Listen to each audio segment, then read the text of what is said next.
Hello YouTube, comment ça va? Moi ça va, c'est toujours Berktao. Et aujourd'hui, nouveau blabla, mais cette fois-ci très différent. Je parle pas de moi, je parle d'artistes qui m'inspirent. J'aimerais, suite à cela, faire une série d'artistes qui m'inspirent et qui vous inspirent. Si vous avez des noms d'artistes qui vous inspirent grandement et dont vous avez envie de parler, eh ben, envoyez-moi le nom, je fais un tas de recherches comme j'ai le temps et je vous en fais une vidéo comme celle que je vais faire aujourd'hui. Petit point, avant ça, quand même, je vais mettre tous mes liens dans la barre d'infos et voilà. N'hésitez pas, si vous avez des informations en plus, à les glisser dans les commentaires parce que de toutes les recherches que j'ai faites, j'avais surtout des choses qui dataient de 2017. Donc si vous connaissez des choses un peu plus récentes sur l'artiste, et si vous avez pu un jour voir son travail en vrai, n'hésitez pas à me parler de ce que vous avez ressenti. Mon Instagram est dans la barre de description comme toujours, et les commentaires sont aussi faits pour ça. Bref, aujourd'hui, on parle de Ayata Kano. Ayata Kano, c'est une artiste pour moi qui est un grand modèle artistiquement, qui m'inspire, parle, qui me parle beaucoup en fait. Comme à certains, je pense. Je l'ai découvert quand même sur Pinterest, comme la plupart d'entre nous. Et sauf que je pense que ça a fait une bombe dans ma tête parce que j'ai eu un petit peu une obsession. Je voulais tout savoir de son travail, tout savoir sur elle. Euh, Si c'était possible, j'aurais acheté tout ce qui était lié à elle. Mais je suis trop pauvre pour ça, alors je n'ai que ce livre qui m'a aussi servi un petit peu de référence. Et les images que je vais mettre, je pense, feront partie de ce livre. Je l'ai acheté à Galerie Perrotin, un endroit que je vous conseille énormément, les deux galeries. Toutes les galeries aussi qui sont autour de la Galerie Perrotin. Hyper intéressant parce que c'est aussi là que, perso, je découvre des artistes qui m'inspirent énormément. Et puis voilà quoi. Là, j'ai mon petit ordinateur avec mes petites recherches. Je vous montre. Voilà. Donc, on va ensemble découvrir qui est Ayata Kano. J'avoue que moi je connais déjà un peu, j'ai déjà fait une BD sur elle en prépa, qui était quand même moindre, et du coup j'ai beaucoup plus d'inspiration, n'importe quoi. J'ai beaucoup plus d'informations ici, et en fait j'ai un peu découvert aussi certains points en faisant mes recherches, voilà. Alors, Ayata Kano, elle est née en 1976, elle est fille de libraire et de prof de piano. Donc elle est un peu dans ce truc-là de culture, de, de, de lecture, de musique, bref. Donc évidemment, comme son père il est libraire, elle a un accès aux livres vachement illimité, quoi. Et donc, elle lit beaucoup, elle regarde beaucoup, parce que même avant d'avoir l'âge de lire, elle regardait des trucs et tout. Donc elle est beaucoup intéressée par la science-fiction, la fantasy, les animaux, la biologie, bref, tout ça. Et ça lui procure un tas de sensations exceptionnelles qu'elle décrit comme encore plus fortes qu'un orgasme physique, dites-vous. C'est insane. Mais avant ça, avant de parler vraiment de son histoire, de son passé, de ce qui fait, de qui elle est, Ayata Kano, c'est qui? Ayata Kano, c'est ça. Mais aussi ça, et encore ça. Ayata Kano, c'est une artiste qui utilise un tas d'outils, le crayon, la gouache, l'acrylique qu'elle va échanger avec la peinture à l'huile, parce que la peinture à l'huile c'est vachement plus naturel, et elle ressentait une gêne vis-à-vis de ça. Euh, pour elle, c'est comme le corps qui a besoin d'une alimentation plus naturelle. Elle passe à la peinture à l'huile pour des raisons de pour un besoin en fait. Voilà. En fait, pour elle, l'art c'est un truc évident. Elle veut faire ça depuis toujours. Elle a eu ce déclic en lisant plus jeune. Et donc, elle veut pas faire ses études. Elle veut commencer direct par travailler dans l'art, mais ses parents, ils veulent quand même qu'elle fasse des études. Alors, l'ultimatum, c'est quoi? C'est je fais des études d'art ou je fais rien. Voilà. Donc, elle fait ses études et elle est diplômée euh, à l'école des beaux-arts de Tama au Japon. Et puis en 1997, elle fait sa première expo. Et je pense, avant ça, il me semble que c'est avant ça qu'elle rencontre Takashi Murakami. Elle va être son assistante et c'est lui qui va la pousser à peindre sur des grands formats, sur des grandes toiles, et qui va donc mener à des expositions avec le temps. Elle rejoint Kaikai Kiki, qui est le studio slash galerie slash fondation slash entreprise de Murakami. Euh, c'est un truc qui date de 1996, donc je pense que c'est aussi à ce moment-là que ils vont vraiment former ce groupe-là, avec l'arrivée aussi de Hayata Kano. Il y a beaucoup d'artistes aussi hein, que je vais mentionner dans d'autres vidéos. Suivez, c'est important, rappelez-vous pour la prochaine fois, Kaikai Kiki. Et donc tous ces artistes-là, c'est des artistes qui s'inscrivent dans le mouvement Superflat. Euh, et donc Ayata Kano, elle fait ça quoi. C'est une des chefs de file de ce mouvement-là. Et donc c'est quoi le mouvement Superflat? Le mouvement Superflat, c'est un mouvement de l'art contemporain, évidemment, qui s'inspire du manga, de l'anime, de la pop culture japonaise en général, et qui est né de Murakami. C'est l'enfant de Murakami, on va dire. Et c'est en gros grâce à lui que ce mouvement-là est né et qu'il est reconnu en 2001 à l'occasion d'une exposition à Los Angeles. Je n'en sais pas plus, enfin j'en sais plus, mais je ne l'ai pas noté, donc forcément je n'en souviens plus. Bref, super flat, en gros, ça veut dire super plat. C'est littéralement ce que c'est. C'est superficiel aussi, c'est kitsch, c'est kawaii, c'est tout ça. C'est l'art japonais comme on le connaît maintenant. Murakami, il décrit l'art japonais comme un art sans 3D, autant que la société japonaise qui est quand même, qui est pour lui sans dimension, pareil, la même chose. C'est quand même l'art otaku par excellence, mais comme on peut le voir, c'est une critique active de la société japonaise actuelle. Et donc, les chefs de file, Ayata Kano, évidemment, qui fait toujours ça. Takashi Murakami qui fait ça. Et Yoshitomo Nara qui fait ça.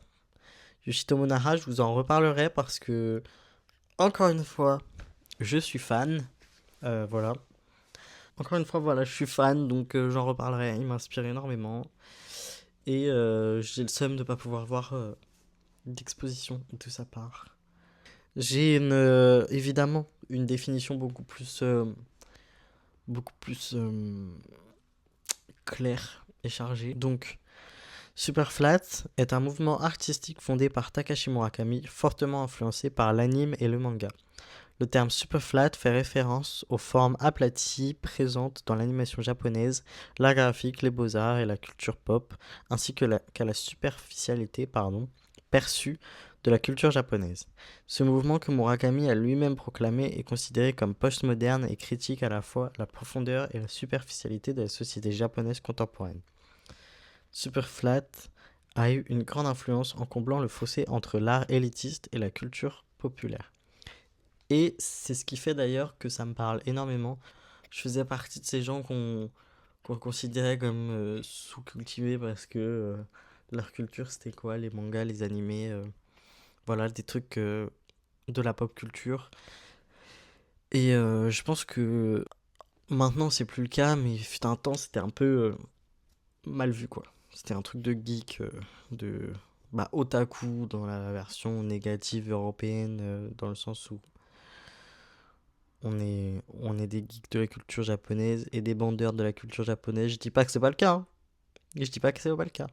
Mais euh, c'est quand même une culture comme une autre, bref. Continuons sur Ayata Kano, voilà. Ayata Kano, elle peint un monde meilleur. Un monde doux, un monde délicat, un monde où l'opportunité de suivre son bonheur, sa liberté, c'est genre là. Et puis la nature, elle domine. La nature, elle domine parce que dans une interview, on lui demande: et si vous aviez une baguette magique, comment redéfinirez-vous notre futur, le vôtre? L'utiliseriez-vous? Évidemment, elle raconte qu'elle s'en servirait pour transformer la ville en forêt. Bah oui, c'est le truc qu'on remarque le plus dans ses œuvres en fait. Que la nature domine sur la ville, mais en même temps qu'on retrouve quand même la ville. Je pense qu'elle a quand même un attachement à cette ville, à cette urbanisation et au fait que l'homme soit présent, l'homme avec un grand H, hein. Euh, mais euh, elle a tellement un intérêt profond pour tout ce qui est un peu genre, vous voyez, chenille, fourrure, l'eau, le naturel, quoi. Qu'elle veut juste transformer cette ville-là en quelque chose de beaucoup plus doux. Elle dit elle-même qu'elle a toujours eu beaucoup de mal avec les maisons, tout ce qui est trop carré. Pour elle, c'est inconcevable. Et son rêve de transport en commun, c'est le chat bus de Miyazaki. Voilà, je vous laisse avec ça. Elle-même, dans ses œuvres, elle va créer un personnage qui va être le transport en commun de longue distance. Je sais pas si j'ai une image, si je l'ai, je vous la mets. Mais voilà. Elle sera aussi dans une des vidéos que j'ai citées en description, donc vous pourrez aller voir. C'est un monde où la curiosité de l'enfance et l'insouciance, c'est quelque chose de très important qui a une vraie place.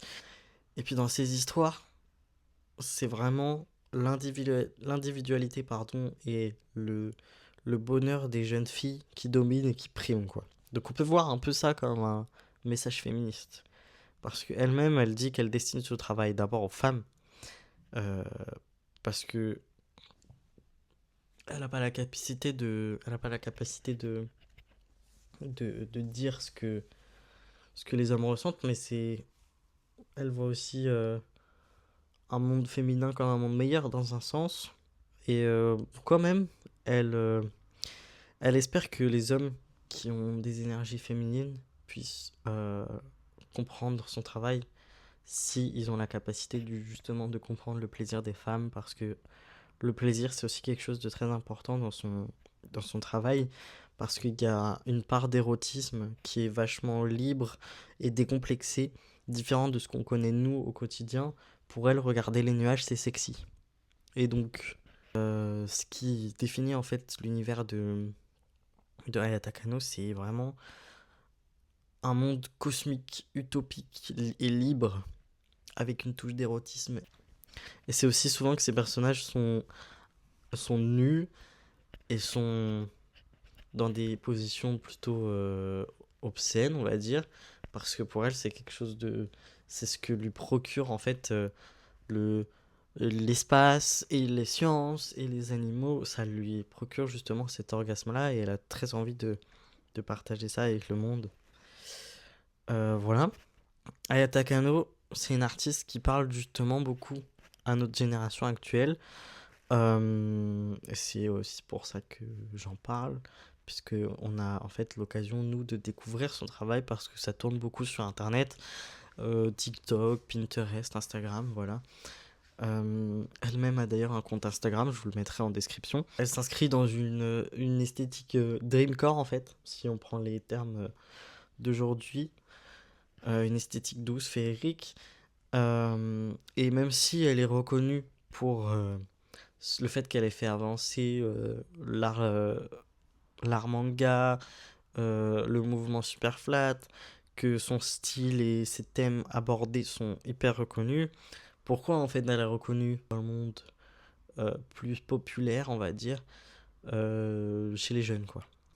Et donc j'ai recueilli quelques témoignages, j'en ai deux qui nous disent Il y a un truc d'ultra onirique, t'as l'impression d'être dans un rêve quand tu regardes ses œuvres, et puis c'est personnel, mais j'aime trop voir de grandes figures féminines comme dans son travail. Donc je pense que ce côté onirique du rêve et tout, machin, c'est finalement un peu bien visé, parce que elle, ce qu'elle fait, c'est peindre ses rêves, peindre ses sensations, peindre ce à quoi elle aimerait que le monde ressemble. Donc je pense que ça fonctionne très bien. Et puis le deuxième témoignage nous dit, perso, je dirais que son art me rappelle l'enfance et les personnages que je dessinais quand j'étais plus jeune, comme quand j'essayais de... Oula, comme quand j'essayais de copier le style d'un animé que je regardais. Son travail est juste très cool et j'ai la sensation que ça capture très bien tout ça.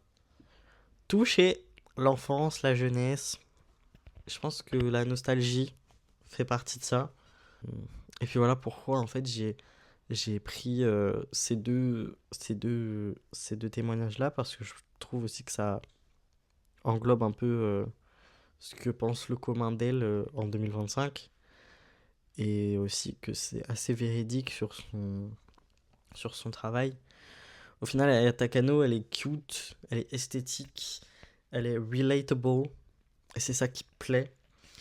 Et ça montre en fait qu'elle a su s'intégrer dans cette société assez rapide, assez grise, où les vidéos rapides, genre TikTok, priment en fait. On n'a plus le temps de penser.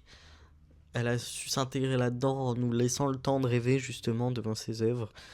Euh, à presque 50 ans quand même, elle continue d'être proche des jeunes femmes grâce à sa vision de la vie, du monde, pour faire ressentir justement des sensations qu'elle, elle a vécues et qu'elle souhaite partager. Voilà. Donc tout ça, je pense que c'est le plus, le plus gros de Ayata Kano. À mon avis, il y a encore un tas de choses à découvrir. Euh, J'en ai pas parlé, mais elle s'inspire beaucoup de Osamu Tezuka, par exemple.